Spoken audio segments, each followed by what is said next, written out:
The government says its new trade strategy, the first of its kind since Brexit, will back service exports, will toughen up defence against unfair trade practices, will boost British business amid global turbulence. Trade and supply chains still uncertain, though, amid US President Donald Trump's tariffs, and the government says our trade system needs to be more agile, assertive and accountable. The Trade Minister, Douglas Alexander, joins us now. Very good morning to you. Good morning, Susanna. Meanwhile, your own Labour backbench MPs want the Prime Minister to be more accountable over these welfare changes. It's derailing everything at the moment. Do you think the government should change course on the cuts to PIP and incapacity benefits? And is that likely to be the case next week? So, of course, when 120 Labour colleagues in the House of Commons are making clear through a reasoned amendment that they agree with the principles of the bill, but they've got real concerns in terms of how those principles are given expression in practical application, the government should be listening and talking and reflecting. And that's exactly what I anticipate Labour ministers will be doing. Normally, the detailed scrutiny of the implementation of a bill comes after the second reading, at the committee stage, at the report stage. It's been very clear from this reasoned amendment that people want that conversation brought forward, which is why I fully anticipate that in the course of the days ahead, Labour ministers will be listening carefully to those concerns and seeking to address those concerns that we can. The problem is, Douglas Alexander, that you and I were involved in many discussions of welfare reform when we were both ministers in the Tony Blair, Gordon Brown government.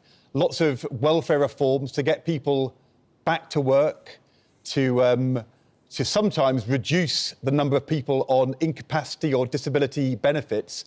But every time those reforms were introduced, alongside that, the government was clear that its objective was to reduce poverty, including child poverty and overall poverty fell. The problem with these reforms, when they were introduced in March, is the government said these welfare reforms would lead to a rise in poverty, 250,000 more people in poverty. It would deepen poverty for people who are already in poverty. And aren't people saying, for a Labour government to introduce welfare reforms which increase poverty, I mean, that's just not a Labour thing to do.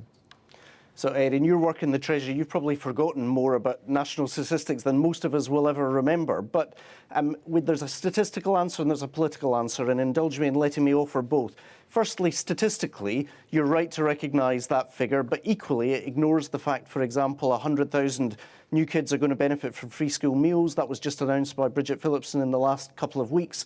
It ignores the potential for people to move back into work. And if you talk to Alison McGovern in the Department of Work and Pensions, it's clear that there's real progress that's already being made. And it ignores the fact that there is that £1 billion committed specifically to help people move off benefits and into work.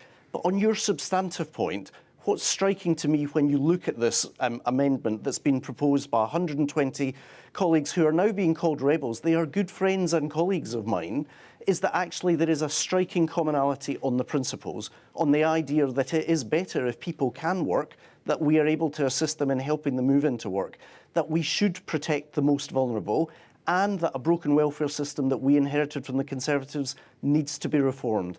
Now, if there are practical ways that we can improve this legislation, we should. We should do it not to buy off rebels, but because it's a Labour thing to do. And that's the conversations I expect ministers will be engaged in the coming days. OK, so are you acknowledging that this is not a Labour thing to do?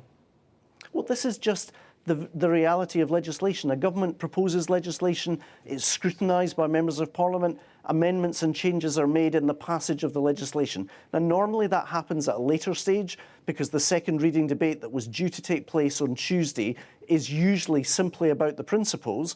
But exactly as Ed says, there have been very real concerns raised about the practical effect of this legislation. So it's entirely right that we try and address those concerns, not at the report stage or the committee stage, but we give people those assurances at this stage. I think a lot of people would wonder why you would have gone ahead when your own assessment is, as Ed says, 250,000 people are likely to be pushed into poverty, 50,000 of which are children. Your answer was, well, it's OK, because some of them are going to get free school meals. But surely your principle should be that you try and bring as many people out of poverty as possible, not plunge 250,000 people into poverty as a direct result of what you're doing. I agree with you, Susanna. That's why the Labour manifesto makes clear our commitment and ambition to lower levels of poverty. So why would you introduce a measure which is going to actually put people into poverty? Well, we don't want to see poverty rise, but we do recognise that we have a welfare bill at the moment that is rising dramatically. If you look at personal independence payments, 1,000 people every single day are going on to PIP. That means that a population about the size of Leicester every year is joining that benefit. Yes, unfortunately, we've heard that line. That line about Leicester keeps coming up. Is it in a briefing somewhere? I mean, well, the Office for Budget Responsibility... It's a way of highlighting the fact that we have a challenge both in terms of fiscal sustainability and doing right by people who need and require a welfare system to be there. So as a government, you think too many people who are disabled, too many people are getting support for them to live and, in many cases, work with their disability. What do you say to Kevin, Susanna, who got in touch with us earlier? What do you say to Kevin, who said earlier, removing PIP doesn't suddenly cure people and make them fit? How will removing PIP from people who are entirely eligible right now, how does taking it away from them improve their lives? So let me come to that specific case, but let me explain the point in terms of the rise of the welfare bills. The reality is we are an outlier in advanced economies at the rate at which people are entering benefits in relation to sickness and ill health after the pandemic. That's not being reflected in other countries around the world, and we have a challenge and a responsibility in how we design the social security system to make sure that the incentives are in place that if people can work, they are able to work, because that's better for their well-being, it's better for the economy, and it's better for society, but also to make sure that the welfare state is there for the people who need and rely upon it. In relation to the point that Kevin makes, there's already been an announcement just in recent weeks of a 13-week transition period, so the cut to individual claimants, and let's remember 9 out of 10 PIP recipients are going to have exactly the same level of support at the end of this Parliament, according to the Office of National Statistics. According to the Office of Budget Responsibility, yes. It's 1 in 4. OK, so we can disagree about the numbers, and that's why the conversations that will happen in Parliament are right and appropriate. 1 in 4 will lose their daily living award as a result of the tightened criteria. And the OBR estimate that 1 in 10 are going to be people who are affected by these changes, which would only come into place from November of 2026 for the following 3 years. There's also the £1 billion that has been set aside by Liz Kendall to make sure that there is active government support to help people move from this benefit and into work. Yeah. So, of course, these are all issues in the bill. That's why we are debating the bill. It's why we are having conversations with colleagues, and why there is a sincere and genuine desire not only to drive down poverty, but to get this particular piece of legislation right. Let me, in the time you've got available, your commitment to the principle and welfare reform and your concern about rising poverty are kind of palpable. So, and let's hope people are listening to that.